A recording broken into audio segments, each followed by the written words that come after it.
Welcome to What's Possible, Conversations with Inspirational Leaders. I am thrilled to have Marissa Heckman here today. I met Marissa, gosh, it's actually been a couple years ago now. I feel like it was just yesterday, but it's been a couple years. And from the day that I met her, I've been inspired by her. And I have the opportunity to see Marissa regularly in events with other HR professionals, and she continues to amaze me just with her wisdom, her thoughts, her curiosity. And so as I thought about who I wanted to bring in for inspirational leaders, Marissa came immediately to my mind. And so before we go further, I'll introduce you a teeny bit more, but Marissa, welcome to the show. Thank you, Eileen. You always make me blush whenever we get together. So thank you for all the kind words. And I mean it. I even when you're not around, I'm always singing your praises because I leave our conversations myself more curious and thinking about questions that you ask. And so I grow because of you. So thank you. Oh my gosh, likewise. So I wanted to bring you in because obviously I think the world of you, but also I love your path that you've taken. And Marissa started as an intern with the company she's with right now, and that's Power Digital, which is a digital marketing firm. And she is now director of learning and development. And she didn't start that way. And so, Marissa, before we go further, can you just talk about your journey? Because I think that's not the topic we're talking about, but your journey alone is inspirational. So I'd love to share that with people. Yeah, of course. I started as an intern while I was still at San Diego State doing my undergrad. And I was an intern for about 2 months before I actually went part-time at Power. I started in social media, so a completely different department than what I'm doing now. I said yes to everything that I possibly could. So as I went part-time, I said yes to everything that I could help with and then some, and was then offered a full-time position upon my graduation, which was a huge accomplishment for me. And as I entered into the full-time capacity, I said yes to more opportunities. So I joined the culture committee and then eventually head that up. I joined the training committee and eventually started leading trainings at the company. And I also was a part of the internship program because I myself was an intern previously. I saw room for opportunity to help that grow and then led up the internship program shortly after, leading the interns within my department themselves and starting to manage part-timers until I managed full-timers. And I continued to grow as a leader within the social media department until one day I did my hedgehog exercise, which is a career pathing exercise we do with everyone at Power. And my strengths, my passions, and where I could make an impact actually brought me to an entirely new role at the company. So although I was doing all of those kind of side passion projects and maintaining my position within social media, the leadership at Power saw the potential in me to actually go into operations at the company and become the director of training and development, which was a completely new role we hadn't yet experimented with. And I was the very fortunate one that got to embrace it and do it and see what it could become for the people. And it's been a little bit over probably 2.5 years that I've been in this role now. So completely new department, completely new role, now building out my team. And it's incredibly rewarding. And it required a lot of hope throughout all of it, for sure. Gosh, I love that story on so many levels. First off, kudos to Power Digital for really tapping into your strengths and what you could bring to the table and seeing what's possible with you as an employee. And I love how they helped you career path within the organization, because oftentimes we don't notice shining stars and they leave for another opportunity that's a better match. Instead, they saw, wait a second, we want Marissa on our team, and where can we best leverage her and how can we benefit by her talent? So kudos to them. And then what I hear throughout your story is also the power of yes, in addition to hope.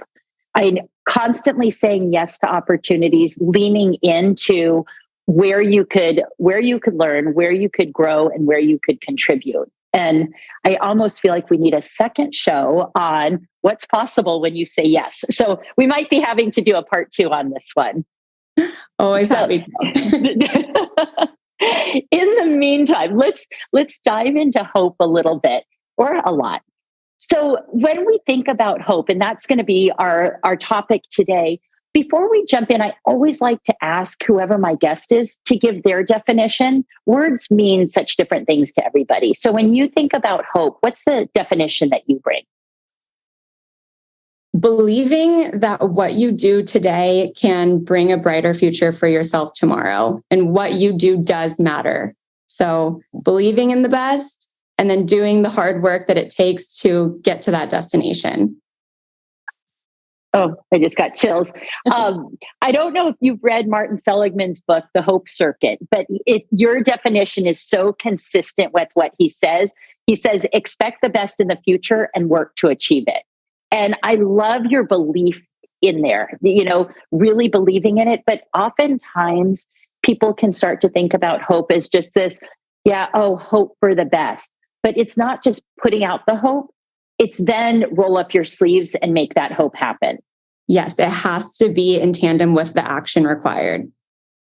So with hope, you described, within power, how hope really did play a role in terms of you getting to where you were and then rolling up your sleeves and actually making it happen. And I'm curious, what other examples might you have where you have held on to hope and you've been able to create the reality that you wanted?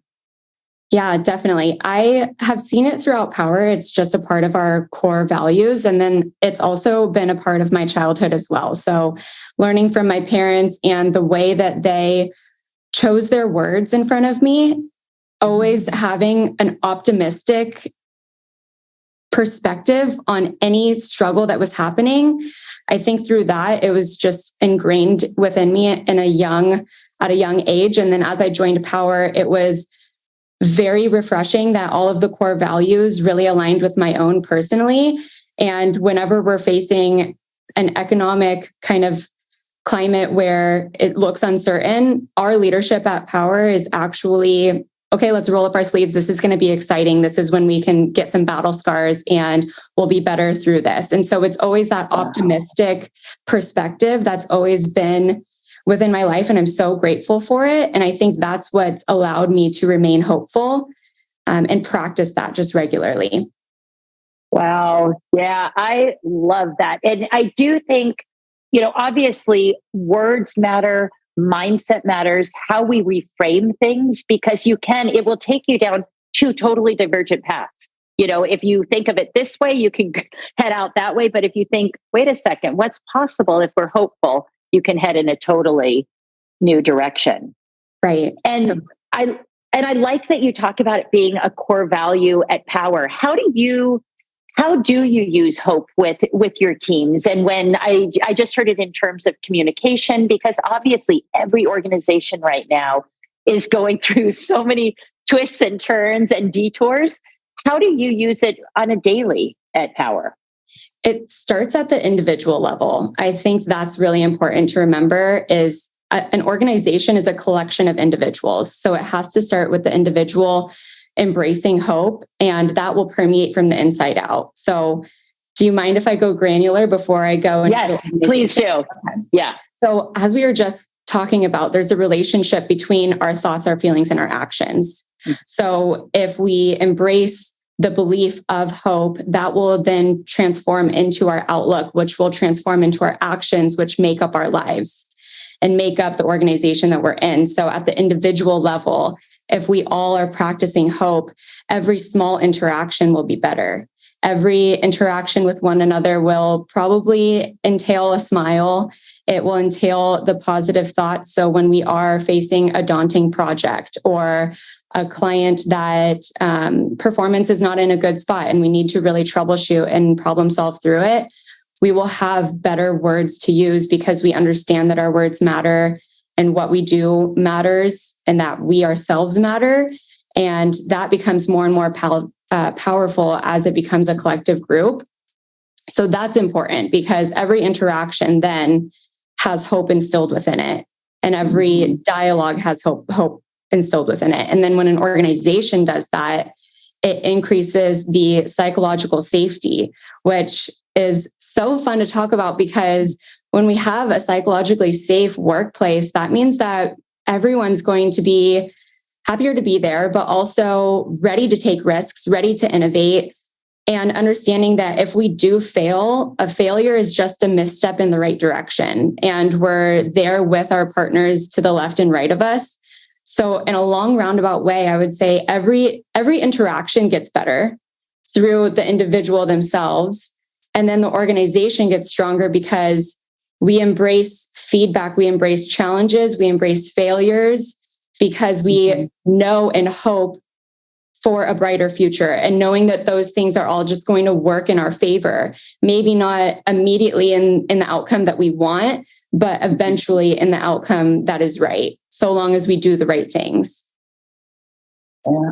And right about now, our listeners like, oh, I understand why Marissa is on this show. I just hearing you talk about that. It's like, if we could clone that and put it in every organization, it's really what I'm hearing are several different things, but one key thing is also that contagion piece. And when we can get people talking about this, acting on it, thinking this way, it permeates. There's a ripple effect that's significant within the organization. Mm-hmm. Now, I'm curious if we have somebody listening, let's say, and they have an organization right now where they feel like, you know what? We need to start shifting how we talk about things, how we view things as opportunities, challenges, something that's taking our whole organization down. How can we look at this as something that's exciting, where we do roll up our sleeves? What might you say to somebody who's saying, this is so not our culture, it's not the way we think, but I'd love us to try? Where might they start? That's a really good question. I think that it starts with the word choice that we're using in all of our conversations with others, and in going back to the basics of understanding why hope is important and trying to just practice that in everything that we do, and smiling more.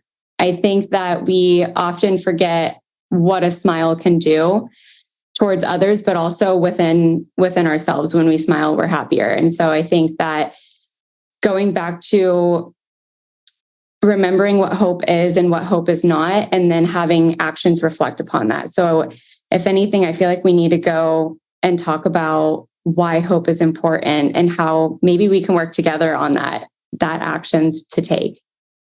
Yeah, absolutely. And I think particularly right now, as we were getting ready to have this conversation, I was thinking hope more than ever is essential. It's hard to turn on your screen, look at the newspaper without reading about tens of thousands of people being laid off, or organizations being acquired, or even when we were in the Great Resignation, where people were leaving, and then you have people left at an organization and they're feeling challenged and frustrated. And there's so many different emotions people are feeling right now, and it changes on a dime based on where we are as organizations, as teams. And so that hope factor can really be a thread that can carry people forward in a meaningful, purposeful way.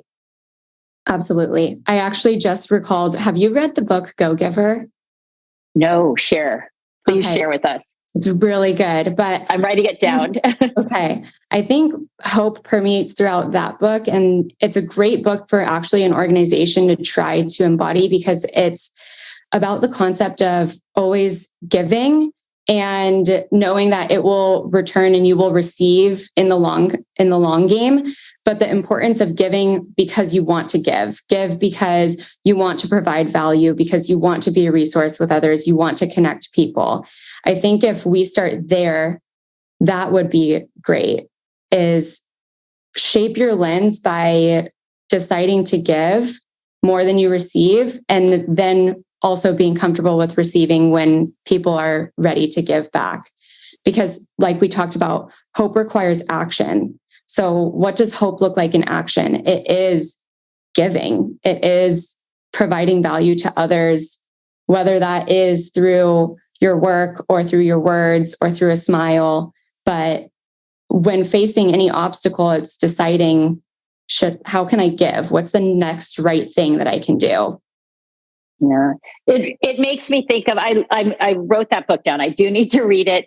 It makes me think of our founder who, I know you just did a post on what she's providing, Senya Myman, who's the founder of SVC and owner.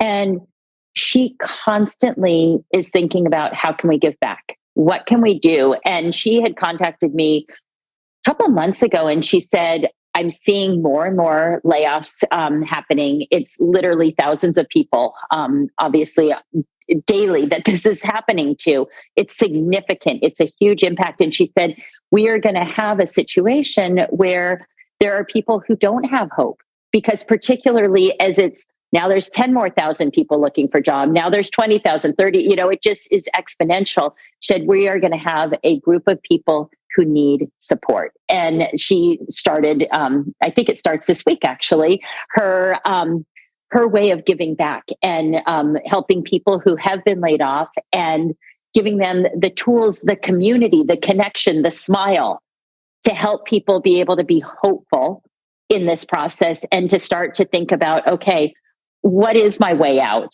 and where do I want to go next, and roll up the sleeves and do the heavy lifting. And so taking Senya's perspective there, she's just fabulous, but she could have looked at that and even the sheer numbers and felt helpless in that situation. Exactly. And hopeless in that situation and just felt the despair of it all. But instead, she chose to focus on what she could control and then acted there. So I think that's really powerful too, is where can I make a change? Where can I make a brighter future, a brighter outcome, and focus on what is controllable? Yeah. And then making that change. Well, and it's interesting you say that. We, when we're coaching through organizations, oftentimes I think people forget a lot of our attention and energy goes to the people who have been laid off and feeling our hearts go out to them and wanting to help them, which is essential. And that's obviously the program that Senya is doing. But we also think about those people who are still within our organizations and how do we support them and have them continue to remain hopeful. And here there's this devastation. You might have lost good friends in layoffs. You might have, you're now absorbing a lot of work. You might feel guilty for still being there. There's so many feelings that people could be feeling. And so how do you remain hopeful, and how can we support our leaders? And one of the things that we talk a lot about, going back to your point about what do you have control over, is taking that step back and saying, okay, where is my zone of control? And that's where I need to operate, because oftentimes our worry about the future, our angst about the past, that's where the worry lives. But if we can get centered on the present and think, where do I have control? So if I'm feeling overwhelmed or stressed or sadness, how can I take some control on that and act? Exactly. Yep. Zooming out for a second, and then collecting ourselves and understanding, is this actually going to make me stronger? And because I think something important in today's society, not to downplay at all the hard emotions and difficulties that we go through, but I think personally a weak spot right now in our society is instant gratification. And for me, the best things in life are because of delayed gratification. The best things in life require a lot of effort and might feel hard in the current state. Like love is hard. Raising children requires effort. Career milestones are hard. Economic uncertainty is really hard.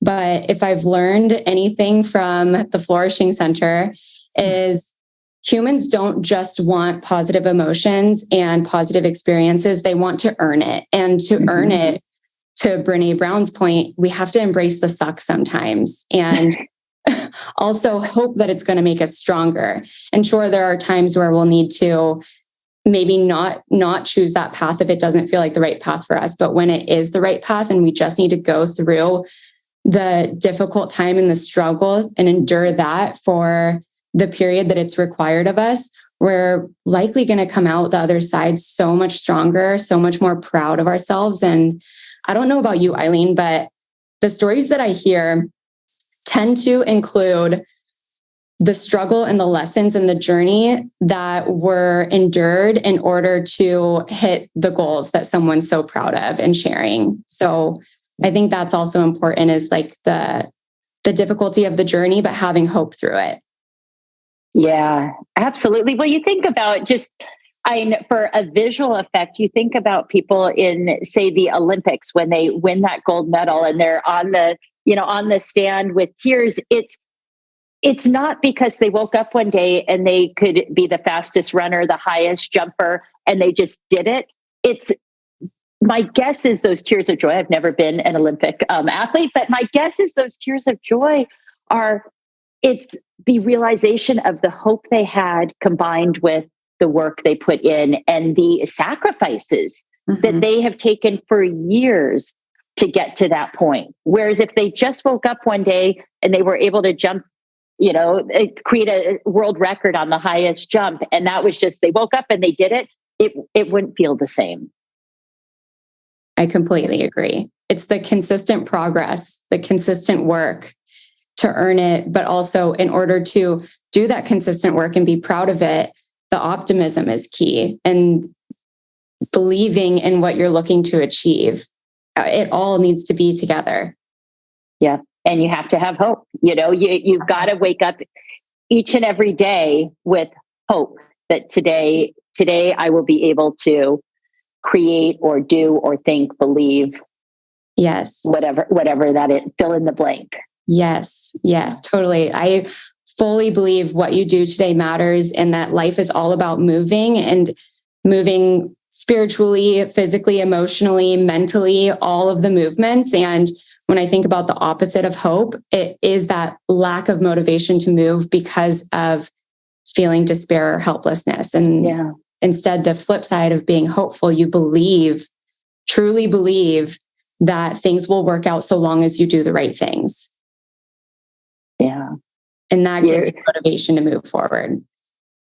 Spot on. I feel like people are going to be listening to this thinking, are you sure that she's not a positive psychology coach with SVC? No, Marissa is not a positive psychology coach with SVC. However, the way that she approaches life, approaches work is so consistent with what we believe at SVC. And more importantly, it's not just what we believe, it's evidence-based and a research-based field. And so I love how you practice these things day in and day out. And Marissa is also, she mentioned the Flourishing Center, which is a positive psychology-based education program that many of our coaches have gone through. And it's a certification as a positive psychology-based practitioner. Again, people can think about this as kind of self-help woo-woo. Yes, if it didn't have the research behind it, but we know that there are studies that show that the things Marissa and I are talking about really do make an impactful difference in a significant way. And when we can have that optimistic thinking and we can have hope, it changes the course. I have one more question before I ask you to play 1, 2, 3. Okay.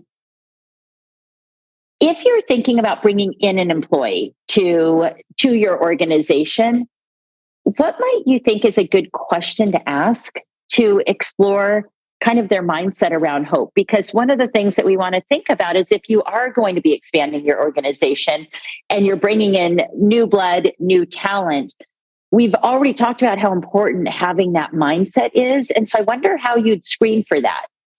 Yeah, I love that. It goes back to, you nailed it, saying, how do you look at the mindset? How do you assess the mindset? And I would say the way that I try to look at how hopeful this person is growth mindset versus fixed mindset, and asking them, tell me about your journey to date. Tell me about your life journey, and tell me about each place that you've worked, why you left that place, why you went to the next place, etc. Just walk me through your job history, because what you'll hear is how someone views life. Yeah. Is there victim mentality in there? Is there a scarcity mindset in there? Or were they hopeful? And did they take learnings and were grateful for that place and went to the next place that was going to better serve them? Yeah. What lens are they using? Exactly. What lens are they looking at the world through? Yeah, absolutely. And there might be significant reasons why they had to leave a place. However, if you're seeing that consistently through their job path, then that might be a red flag versus there's a one-off situation that was not a good fit. It wasn't a healthy fit. However, all the other opportunities really to listen to how the explanatory style, then you'll see something different. Exactly. Right. Again, control the controllables. So that place wasn't a good fit for you. And what you did and the explanatory style that you're using is what is controllable. So walk me through that. Yeah. That's wonderful. Thank you. All right. I love the topic of hope. It's so essential and we forget about it. I feel like we don't talk enough about it and how important it is. Like I said, I am definitely bringing you back because we are going to also explore the topic of yes, because I see that as again, as we talk about what do you have control over, you have control over when you say yes and when you lean into opportunities, and then you have that hope to carry you through as you roll up your sleeves. So they're so intertwined, and I think it'd be fun for us to dive also in that area. So to close out hope today, I would love to invite you to play 1, 2, 3 with me. I'm ready. All right. So number 1, what is a mindset shift that you hope that our listeners might take away regarding hope? So I'm not sure if this is a mindset shift. I'm going to weasel my way through this answer. I would say believing that what you do today matters. And one that really changed my mindset of everything that I do is, did you read Atomic Habit, Eileen? Yes. Yep. Okay. So the quote that from James Clear is something along the lines of, every action you take is a vote for who you are becoming. And so that stuck with me and has changed my mindset and made me choose every single thing a bit better. That is a great mindset shift. It also plays into what you talked about rolling up your sleeves. It's the actions that you are taking. And that book, for people who aren't aware of it, is a fantastic book. James Clear, Atomic Habits. He also has a wonderful newsletter and a great person to follow in terms of habits and how to consistently step into the person who you want to become. Excellent. Number 2, what are 2 facts or ideas that you hope our listener might take away today? So one we've talked about throughout this whole session, hope alone may not work, but hope with action, I want to say will, but definitely can. Okay. Hope with action can work. Yeah. Then the next one I would say is, if you believe in the future, you can better create the path towards it. Mm-hmm. Wow. If you believe in the future, you can better create the path towards it. I talk about a hopeful statement. That's hopeful and optimistic. Yep. Love that. All right. The last question on this game is 3 actions. I always say that, we can listen to sessions like this that feel informative and you're like, oh, that's a good aha. But then it's going back to, how are you rolling up your sleeves? What are you doing to make this happen? And so I always want to leave our listener with 3, I'm going to say easy. It's probably not as easy as it sounds, but plug and play things they could do around creating more hope. Okay, perfect. I'll go in order of what I think is easiest to hardest. So okay. Number 1, smile as often as you can to others. That will serve you well in the future. And then number 2 is believing that even the tiniest interactions will compound into the future that you're creating for yourself. And to kind of piggyback on that one, something that I've learned at Power, thanks to my incredible leaders, is when you're interacting with someone, You're either positively affecting them, negatively affecting them, or it's neutral. So in those tiny interactions, in the tiniest of moments, try to add to other people. Yeah. And that's your energy matters. It really does. And I think we forget how contagious that is. So you talked about are you going to be an adder or a detractor of somebody's energy, or I'll say detractor. So try to add to people's energy, know the compound effect, and then that smiling. And the one thing I want to bring up, I actually have a friend who wrote a book for women, and it's called You Should Smile More. And it's I shouldn't say it's for women, but it's called You Should Smile More. And it's about the pressure people put on women to smile more. And particularly in the work environment, even on the streets, there's this expectation. And it's all about being a woman in leadership. And so I do want to clarify that what Marissa's talking about is not women should be smiling more. It's us as humans and having that interaction. And we do know that having a true, authentic smile, and it makes us feel better as individuals. And it changes our ability to have those positive emotions and then the contagious effect. So it's for everybody. I just wanted to clarify that. No, thank you for clarifying that. That's definitely important there. I do have one more that might help. Yeah. Oh, yes. Okay. So when faced with a challenge, number one, believe that what you do everything will be okay, one way or another. Maybe, again, not the initial outcome expected, but everything will be okay so long as you ask yourself, what is the next right thing that I can do? And what is the next action that future me would be most proud of myself choosing at this moment? The future me question is always so powerful. And I love the also do the right thing. It's like, what can I do that's, right? And again, that's all you have control over at the end of the day. Exactly. It's all you can do. And so just believe that everything's going to be okay so long as I do the next right thing that I can control. That's such good stuff. All right. So Marissa, what is possible when somebody embraces hope? They can create their brightest potential. So just to conclude, if you want to create your brightest potential, start to think about how can you integrate hope and a hopeful perspective and look through life with a hopeful lens moving forward. Thank you, Marissa, so much for joining me today. It is always a pleasure. Thank you so much, Eileen. It really is. Every time I'm with you.